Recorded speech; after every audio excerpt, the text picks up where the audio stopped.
Hello everyone, welcome to Tejas career academy guys. आज है 5 फरवरी और आज हम देखेंगे इंपॉर्टेंट करंट अफेयर के क्वेश्चंस को।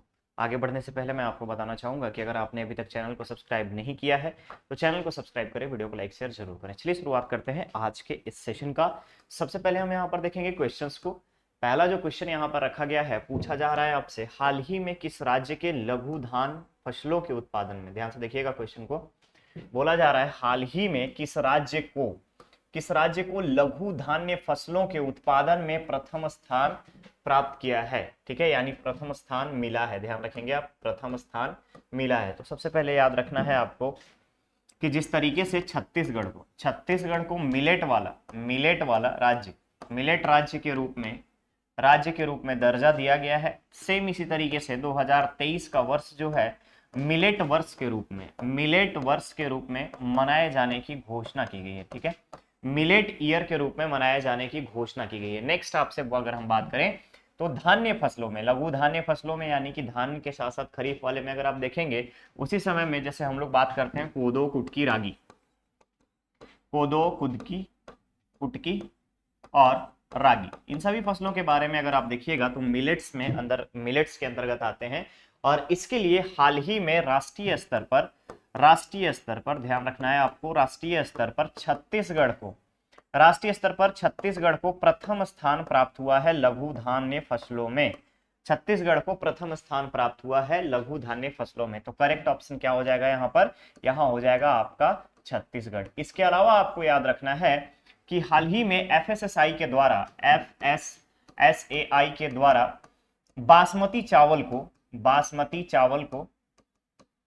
बासमती चावल के लिए स्टैंडर्ड डिसाइड किया गया। ध्यान रखिएगा, स्टैंडर्ड डिसाइड किया गया है, इसका एक मानक तैयार किया गया है जिसमें यह मेंशन किया गया है कि बासमती चावल आप तभी खरीद सकते हैं, बेच सकते हैं, जब उसमें उसकी नेचुरल जो प्राकृतिक खुशबू है वो रहना चाहिए, किसी भी तरीके का कोई कृत्रिम पॉलिशिंग नहीं होनी चाहिए। और इसके लिए FSSAI के द्वारा बासमती चावल का स्टैंडर्ड यानी कि मानक तय किया गया है। क्लियर रहेगा?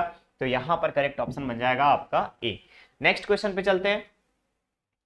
दूसरा क्वेश्चन जो है आपसे पूछा जा रहा है राष्ट्रीय स्तर पर सिकल सेल, ध्यान से देखिएगा, राष्ट्रीय स्तर पर सिकल सेल एनीमिया की स्क्रीनिंग किस राज्य से शुरू किया जाएगा।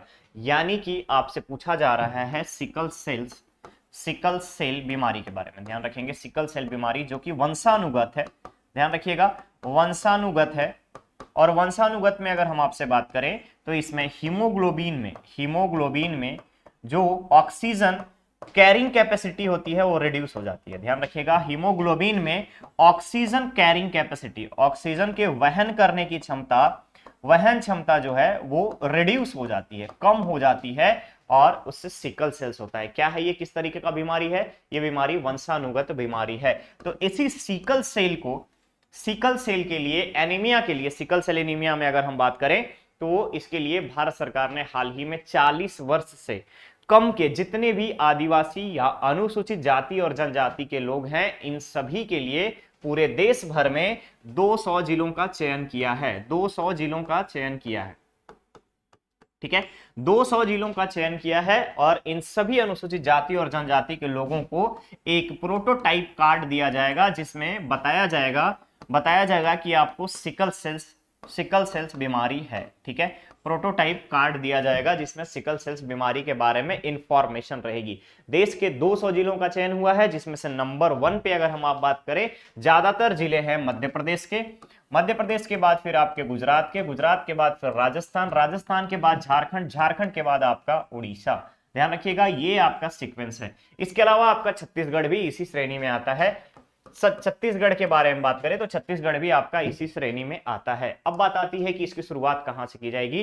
तो सिकल सेल्स एनीमिया को दूर करने के लिए भारत सरकार ने, दैट इज सेंट्रल गवर्नमेंट ने, यह डिसाइड किया गया है कि इसकी शुरुआत जो है छत्तीसगढ़ से होगी। यानी कि सिकल सेल्स एनीमिया की स्क्रीनिंग छत्तीसगढ़ के जिलों से स्टार्ट किया जाएगा। तो करेक्ट ऑप्शन यहां पर बन जाएगा आपका बी। ठीक है, आगे बढ़े नेक्स्ट क्वेश्चन पे। नेक्स्ट क्वेश्चन है, हाल ही में राज्य नवाचार आयोग का अध्यक्ष किसे नियुक्त किया गया है। राज्य नवाचार यानी इनोवेशन के फील्ड में, ध्यान रखिएगा, इनोवेशन कमीशन, ध्यान रखिएगा, छत्तीसगढ़ स्टेट इनोवेशन कमीशन के चेयरमैन के रूप के में आप किसे यहां पर नियुक्त किया गया है, इसके बारे में आपसे पूछा जा रहा है। तो याद रखिएगा, इनोवेशन कमीशन नवाचार के मामले में छत्तीसगढ़ के पूर्व मुख्य सचिव, छत्तीसगढ़ के पूर्व मुख्य सचिव और रेरा के चेयरमैन, ध्यान रखिएगा, रेरा के चेयरमैन, ठीक है, रेरा RERA, याद रखेंगे आप, रेरा के चेयरमैन अध्यक्ष विवेक खांडे को, याद रखिएगा, विवेक ढांड को राज्य नवाचार, छत्तीसगढ़ राज्य नवाचार आयोग का अध्यक्ष के रूप में नियुक्त किया गया है। क्लियर रहेगा। तो विवेक ढांड जो है अभी इनोवेशन कमीशन के चेयरमैन बनाए गए हैं छत्तीसगढ़ राज्य के। तो करेक्ट ऑप्शन यहां पर हो जाएगा आपका सी।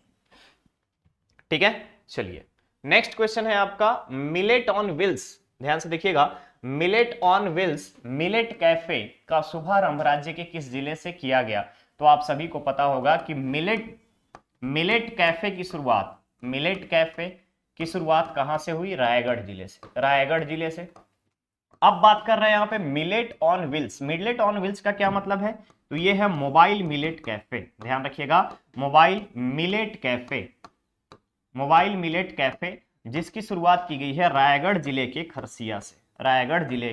खरसिया से इसका शुभारंभ किया गया है। और इसमें मिलेट मटेरियल, मिलेट जैसे आपको कोदो, कुटकी और रागी, ध्यान रखिएगा, मिलेट से बने लजीज व्यंजन, यानी मिलेट से बनने वाले व्यंजन इसमें आपको खाने को मिलेंगे। ठीक है, यानी मिलेट्स ऑन व्हील्स जो है आपका रायगढ़ जिले के खरसिया से शुरुआत किया गया है। तो करेक्ट ऑप्शन यहां पर बन जाएगा आपका रायगढ़।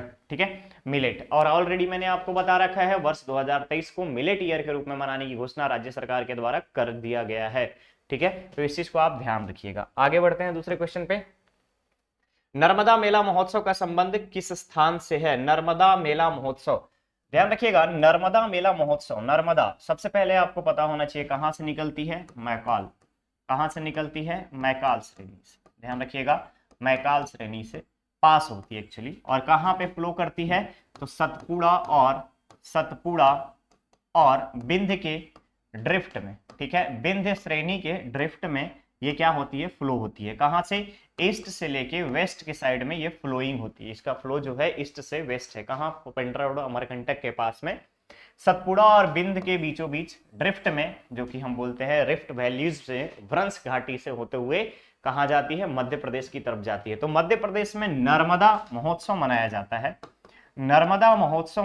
है। और आप सब लोग देखे होंगे कि नर्मदा महोत्सव में नर्मदा नदी को माता के रूप में मान्यता दी गई है और इनको चुनरी चढ़ाया जाता है। ध्यान रखिएगा, चुनरी चढ़ाया जाता है। सपोज अगर ये ईस्ट से वेस्ट की तरफ फ्लो कर रहे हैं तो इनके दोनों किनारों की तरफ यहाँ पे चुनरी चढ़ाई जाती है। ध्यान रखिएगा, चुनरी चढ़ाई जाती है। ठीक है, अब यहाँ पे पूछा जा रहा है कि नर्मदा मेला महोत्सव का संबंध किस स्थान से है? तो इसका कंसीडरेशन छत्तीसगढ़ के संदर्भ में लीजिएगा, क्योंकि यहाँ पे जब आप जिलों का नाम देखेंगे तो छत्तीसगढ़ के जिलों का नाम दिया गया है।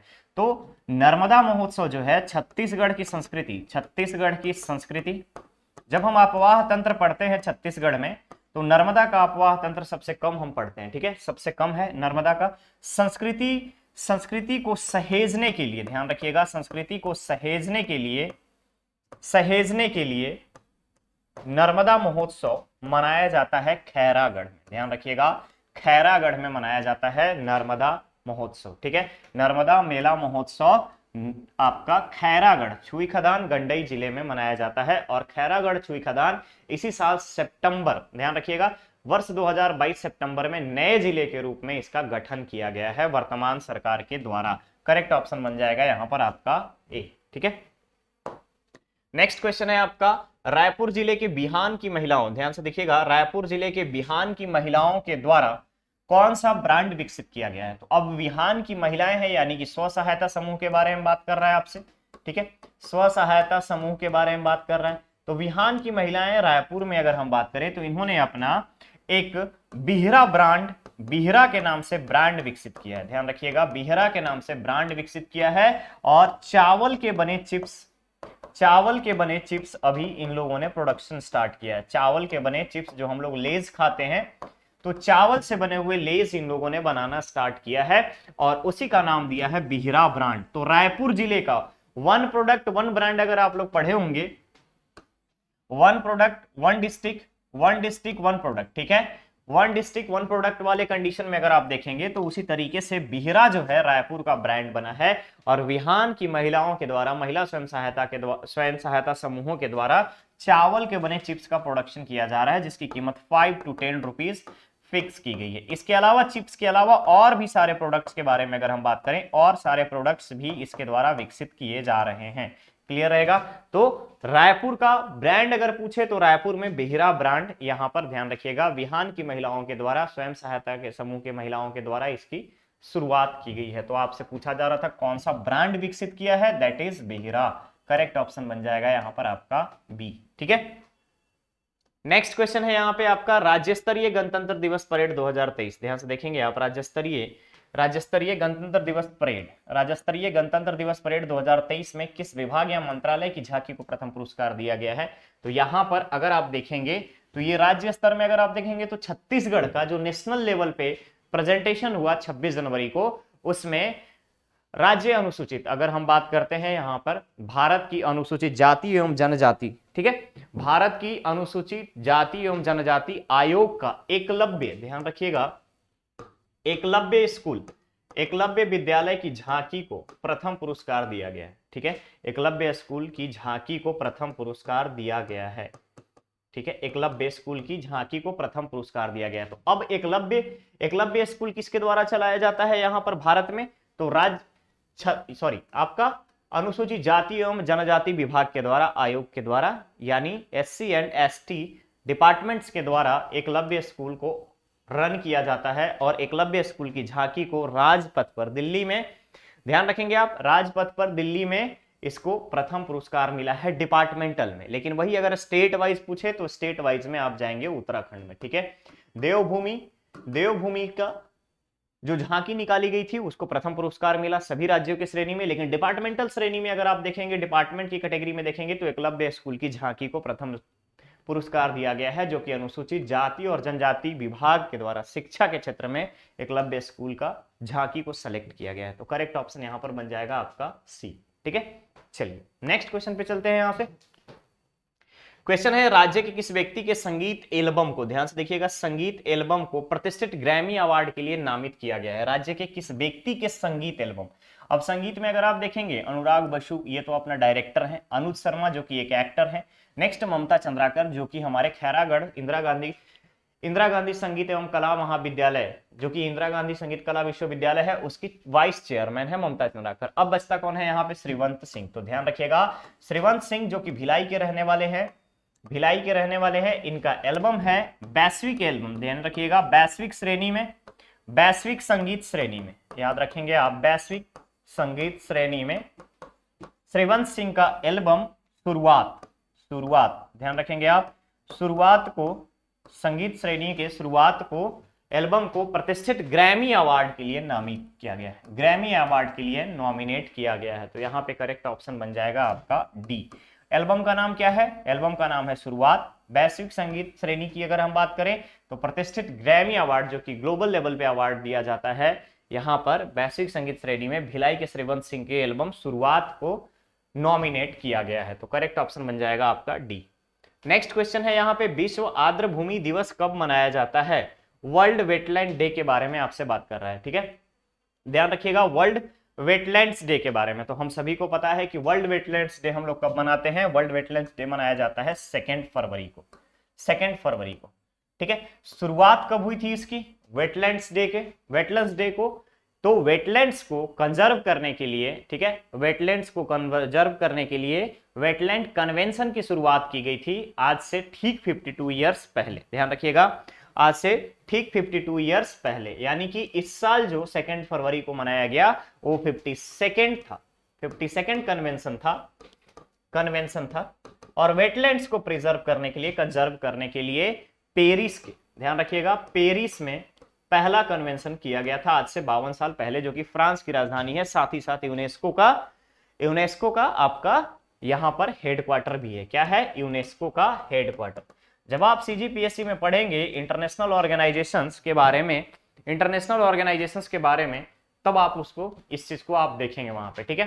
तो यूनेस्को पेरिस में है और कन्वेंशन भी पहला कहां हुआ था वेटलैंड से रिलेटेड, पेरिस में। अब बात आती है कि इसका थीम क्या रखा गया इस साल का, यानी वेटलैंड्स जो हम लोग मनाए हैं उसका थीम क्या रखा गया है। तो इसका थीम रखा गया है it's time for wetland restoration. ध्यान रखिएगा, इसका थीम रखा गया है इट्स टाइम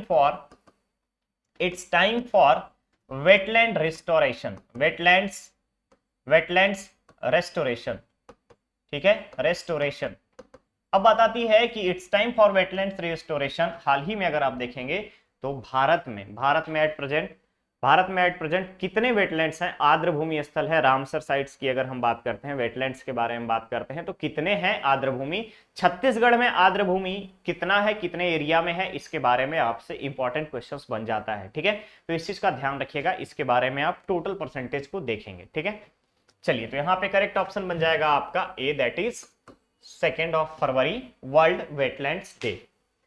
नेक्स्ट क्वेश्चन है आपका ब्यादगी तालुक। ध्यान से देखिएगा क्वेश्चन को, ब्यादगी तालुक साहित्य सम्मेलन का संबंध किस भारतीय भाषा से है। तो ब्यादगी तालुक जो है इसको हिंदी में लिखा गया है ब्यादगी तालुक, और ब्यादगी तालुक है कन्नड़ भाषा का। ध्यान रखिएगा, कन्नड़ भाषा का। तो भारतीय भाषाओं में अगर हम बात करें, जो 22 क्लासिकल लैंग्वेजेस के बारे में बात करता है, शेड्यूल 8 में 8वीं अनुसूची की अगर हम बात करें, संविधान के 8वीं अनुसूची में 22 भाषाओं को रखा गया है, जिसमें से एक कन्नड़ भी है। और कन्नड़ भाषा में साहित्य सम्मेलन को ब्यादगी तालुक, ध्यान रखिएगा, ब्यादगी तालुक के नाम से जाना जाता है। तो कन्नड़ भाषा से एसोसिएटेड है ब्यादगी तालुक साहित्य सम्मेलन। क्लियर रहेगा, तो यहां करेक्ट ऑप्शन आपका बनेगा बी, कन्नड़ भाषा से। अब इसके अलावा आपको थोड़ा सा एक चीज और याद रखना होगा कि हाल ही में महाराष्ट्र और कर्नाटका का बॉर्डर को लेकर के थोड़ा सा एक कॉन्फ्लिक्ट जनरेट हुआ है, डिस्प्यूट जनरेट हुआ है। तो उस केस में अगर आप देखेंगे तो हमें देखना होता है 1972 का, ध्यान से देखिए, सुनिएगा, 1972 का मैसूर स्टेट का रीऑर्गेनाइजेशन, ठीक है, 1972 का मैसूर स्टेट का रीऑर्गेनाइजेशन। उससे पहले क्या था, कर्नाटका 1976 में बना, उससे पहले मैसूर स्टेट था। भाषाई आधार पे जब से स्टेट का गठन होना शुरू हुआ, यानी राज्यों का गठन स्टार्ट हुआ, उसमें से कर्नाटका भी एक स्टेट है जिसको भाषा के आधार पे गठित किया गया है, ठीक है। तो यहां पर करेक्ट ऑप्शन बन जाएगा आपका बी। क्लियर, चलिए नेक्स्ट क्वेश्चन है आपका स्टूडेंट धर्मा का क्वेश्चन, जिसमें से आपसे पूछा जा रहा है कि विश्व कैंसर दिवस, ध्यान से देखिएगा, विश्व कैंसर दिवस 2023 का विषय क्या रखा गया है। विश्व कैंसर दिवस 2023 का विषय क्या रखा गया है, ठीक है।